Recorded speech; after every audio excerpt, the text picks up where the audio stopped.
cosa que necesitamos entender, que la salvación en un sentido es pasada. En el pasado, ¿verdad? Cristo me ha liberado de la pena del pecado. En la cruz, cuando Él murió por mí, Él me justificó en la cruz. Cuando me justificó, y ahorita vamos a hablar de lo que significa ser justificado, Él me liberó del infierno, de la paga del pecado. En el presente, en la medida en que yo me sigo santificando, es decir, que yo sigo mejorando mi vida de santidad, yo estoy siendo liberado del poder del pecado. Menos poder tiene el pecado sobre mi vida y puedo vivir mejor. Pero en un futuro, cuando ya yo entre en gloria, Dios me liberará de la presencia del pecado, de la pena del pecado, del poder del pecado y finalmente de la presencia del pecado. Y eso es algo que estoy esperando con mucho gozo. La Trinidad en la salvación. La salvación no es obra solamente de Cristo, no es obra solamente de Dios Padre, no es obra solamente del Espíritu Santo, es obra de toda la Trinidad. Dios Padre diseñó el plan. Cristo se ofrece como redentor y el Espíritu Santo es quien da la convicción de pecado y produce la regeneración. Yo decía anteriormente que necesitamos analizar las cosas de la perspectiva de Dios, porque bajo la perspectiva humana, Cristo se ofrece como redentor después que Adán y Eva cayeron.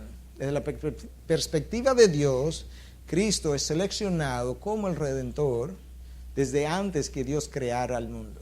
Lo que implica que Dios sabía que Adán y Eva iban a caer, iban a pecar. Cuando hablamos de justificación, dos conceptos importantes en lo que es la salvación: justificación y santificación.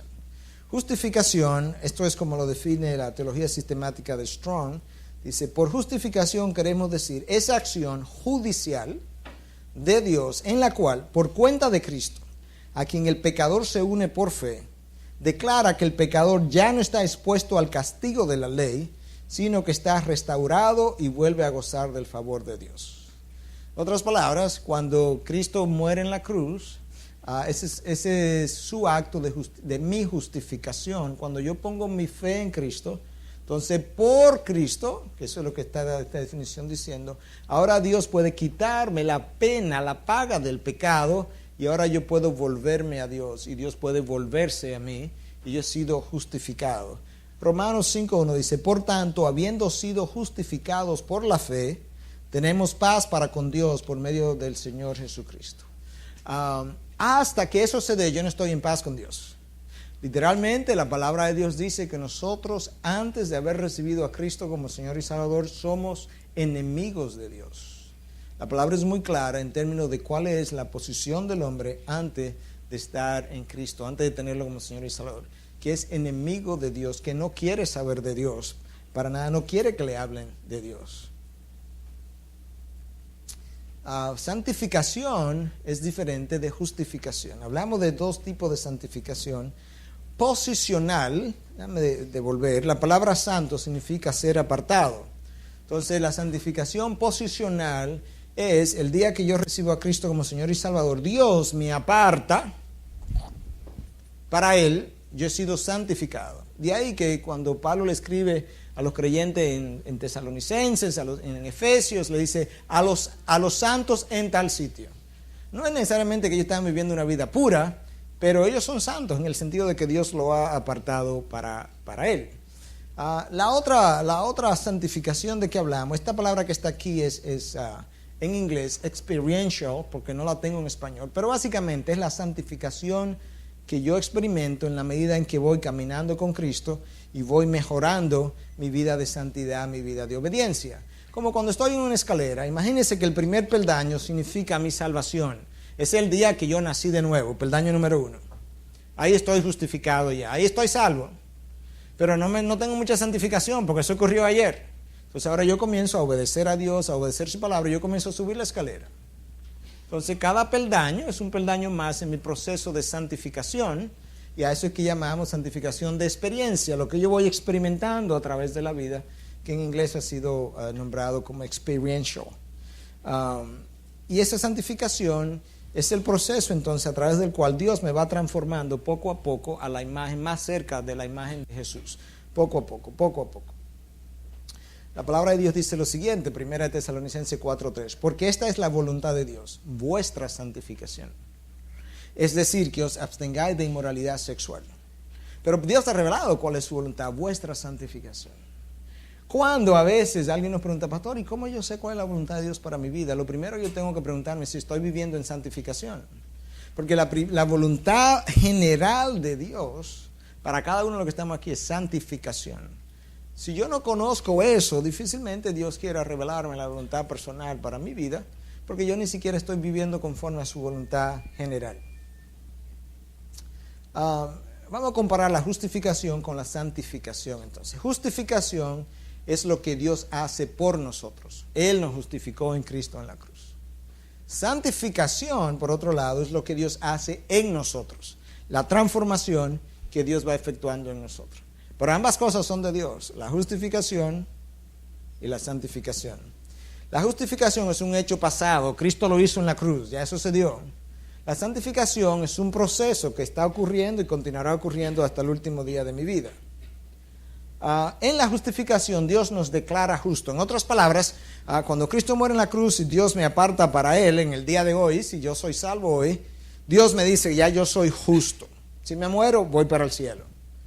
Pero en realidad, como fue ayer que ocurrió, hoy que ocurrió, yo todavía no soy tan santo.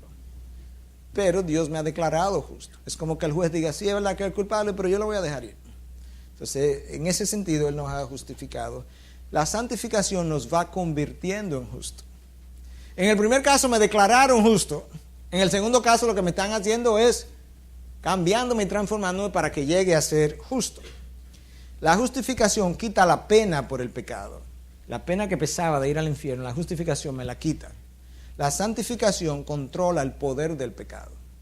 En otras palabras, mientras más me santifico en mi vida, menos poder tiene el pecado sobre mí, menos peco, más complazco a Dios.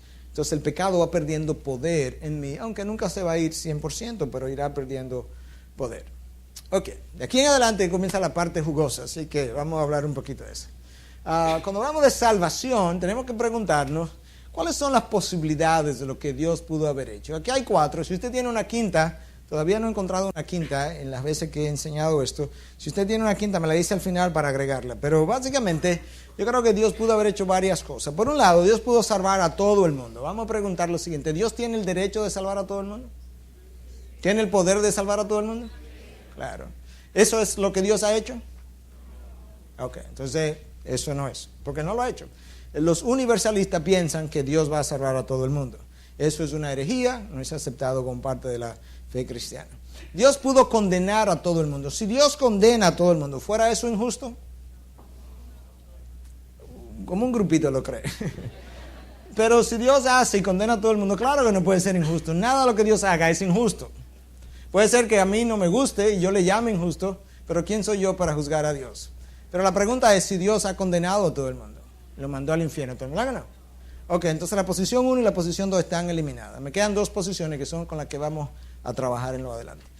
Dios pudo ofrecer la salvación sin garantía y dejar que el hombre escogiera. En otras palabras, aquí está mi salvación, se lo ofrezco al mundo entero y ustedes escogen. Si ustedes escogen, bien, son salvos. Si no escogen, mal, se condenaron.